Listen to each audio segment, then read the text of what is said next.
আমি এই মুহূর্তে দাঁড়িয়ে আছি ফরিদপুরের রাজেন্দ্র কলেজ মাঠে, যেখানে আগামীকাল বিএনপির চেয়ারম্যান তারেক রহমান এই মাঠে নির্বাচনের জন্য সভা করবেন।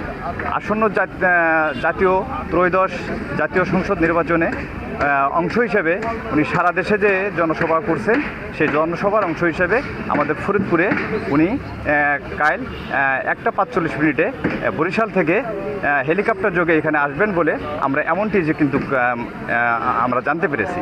তো দর্শক, আমরা এই মুহূর্তে যে এই রাজেন্দ্র কলেজের মাঠে যে জনসভা ঘিরে যে মঞ্চ প্রস্তুতি এবং নেতাকর্মীদের উপস্থিতি, এটা কিন্তু লক্ষ্য করছি। এখানে কিন্তু টোটাল মানে ফরিদপুর জুড়ে কিন্তু একটা সাজরব তৈরি হয়েছে।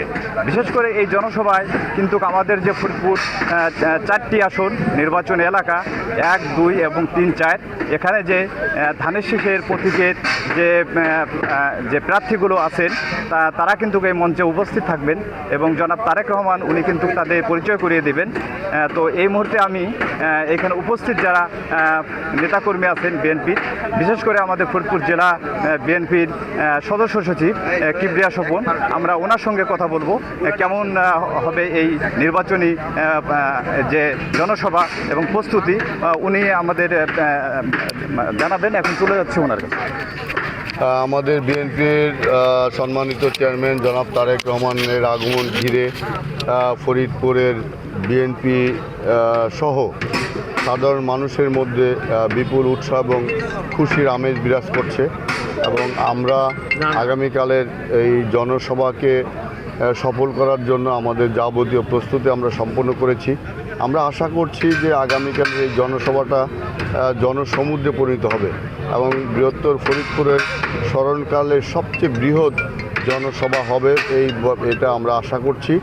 এবং এই আমাদের চেয়ারম্যানের আগমনকে ঘিরে শুধু দলীয় নেতাকর্মী নয়, সাধারণ মানুষের মধ্যে একটা প্রত্যাশা বিরাজ করছে এবং আমরা বিশ্বাস করি যে ওনার আগমনকে কেন্দ্র করে বৃহত্তর ফরিদপুরের যে 15টি আসন সংসদীয় আসন রয়েছে, এই আসনগুলিতে ধানের শীষে ওনার আগমন ধানের শীষে বিজয়কে আরও ত্বরান্বিত করবে।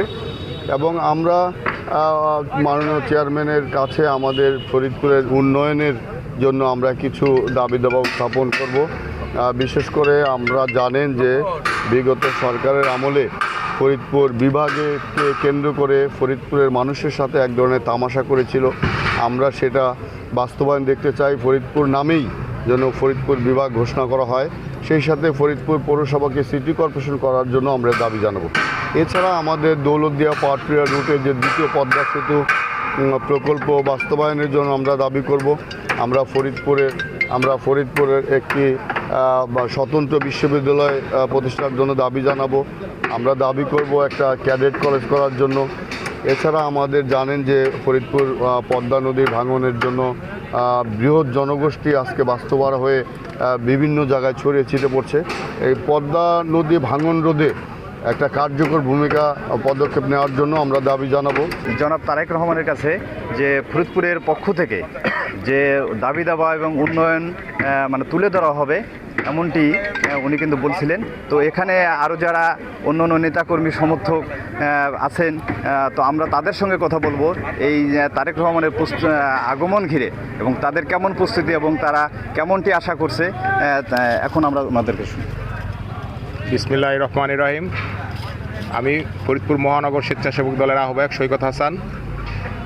আমরা বিশ্বাস করি যে 17টি বছর যে নেতার নির্দেশনায় ফ্যাসিস্ট আওয়ামী লীগের বিরুদ্ধে আমরা আন্দোলন সংগ্রামের মাধ্যমে ফ্যাসিস্ট আওয়ামী লীগকে বিতাড়িত করেছি, সেই নেতা আমাদের ফরিদপুরে বিভাগীয় ফরিদপুর শহরে আমাদের আসছে। তো ফরিদপুর ইনশাল্লাহ জনসমুদ্রে পরিণত হবে এবং ফরিদপুরের প্রতিটা আনাচে কানাচে নেতাকর্মী এবং সাধারণ জনগণের উৎসব আমিদের মাধ্যমে এই প্রোগ্রামটা ইনশাআল্লাহ সাকসেস হবে এবং আমরা বিশ্বাস করি এটা একটা ইতিহাস হয়ে থাকবে ফরিদপুরের মাটিতে, যে এত জনসমাগম বিগত দিনে কেউ কখনো দেখেনি, এটাই আমরা বিশ্বাস করি। এবং তারেক রহমানের কাছে আমাদের ফরিদপুরবাসী এবং গ্রেটার ফরিদপুরবাসীর একটাই দাবি থাকবে, আমাদের দীর্ঘদিন ধরে আওয়ামী লীগ সরকার আমাদের ফরিদপুরবাসীর সাথে একটা প্রতারণা করেছেন বিভাগ নিয়ে। আমাদের একটা বিভাগের দাবি থাকবে, আমাদের একটা পূর্ণাঙ্গ বিশ্ববিদ্যালয়ের দাবি থাকবে, এবং আমাদের এই নদী মাতৃক, যেহেতু আমরা ফরিদপুর এলাকা, নদী ভাঙনের একটা ব্যাপার আছে, এই নদী ভাঙন যাতে রোধ করতে পারে এই দাবিগুলো থাকবে। আমার দাবি, আমার জনতা জনাব তারেক রহমানের আগমন উপলক্ষে আমার পূর্বের যে শ্রদ্ধেয় বড় ভাই একে কিবরিয়া স্বপন ভাই যেসব চাহিদাগুলো তিনি আপনাদের মাঝে তুলে ধরেছেন, এগুলো জনতা জনাব তারেক রহমান আমাদেরকে উপহার দিয়ে যাবেন, এই আশা, এই আহ্বান আমরা ব্যক্ত করি। যুবক তরুণদের জন্য এবং যুবক তরুণদের জন্য তিনি বিভিন্ন সময় বিভিন্ন 31 দফা ঘোষণা করেছেন, যেটি আমাদের কর্মশালায় আমাদের শিক্ষা দেওয়া হয়েছে। যুবক ও তরুণরা এই দেশ গড়ার লক্ষ্যে প্রধান হাতিয়ার হিসেবে কাজ করবে। আগামী দিনে রাষ্ট্রনায়ক তারেক রহমানের নির্দেশে এটা আমরা তাকে উপহার দেবো ইনশাআল্লাহ। দর্শক, তো আমরা বিএনপি নেতাকর্মীদের এবং অঙ্গ সংগঠনের নেতাকর্মীদের বক্তব্য শুনছিলাম। তারা তারেক রহমানের কাছে এই জনসভা ঘিরে কেমনটি প্রত্যাশা করে। দীর্ঘ প্রতীক্ষার পরে আমাদের বাংলাদেশ জাতীয়তাবাদী দলের চেয়ারম্যান, আগামীর বাংলাদেশের স্বপ্নদ্রষ্টা, জনতার ঐক্যের প্রতীক জননেতা জনাব তারেক রহমানের আগামী 4 জানুয়ারি ফরিদপুরের ঐতিহাসিক আগমন উপলক্ষে সারা ফরিদপুর বিভাগে আজকে ব্যাপক চাঞ্চল্য সৃষ্টি হয়েছে। আজকে বাংলাদেশ জাতীয়তাবাদী দলের সকল নেতাকর্মী সহ সকল শ্রেণী পেশার মানুষ আজকে উদ্বলিত। কারণ আমাদের দীর্ঘ 17টি বছরের প্রত্যাশাই ছিল, আমরা একটি স্লোগান দিতাম, তারেক রহমান আসছে, বাংলাদেশ কাঁপছে, তারেক রহমান আসছে, রাজপথ কাঁপছে। আজকে সত্যি শুধু বাংলাদেশেই না, আমাদের প্রাণের শহর ফরিদপুরে তারেক রহমানের আগমন। এই আগমনকে আগামীকালকে আমরা একটি সমাবেশ, আমি বিশ্বাস করি এই সমাবেশটা জনসমুদ্রের রূপ নেবে।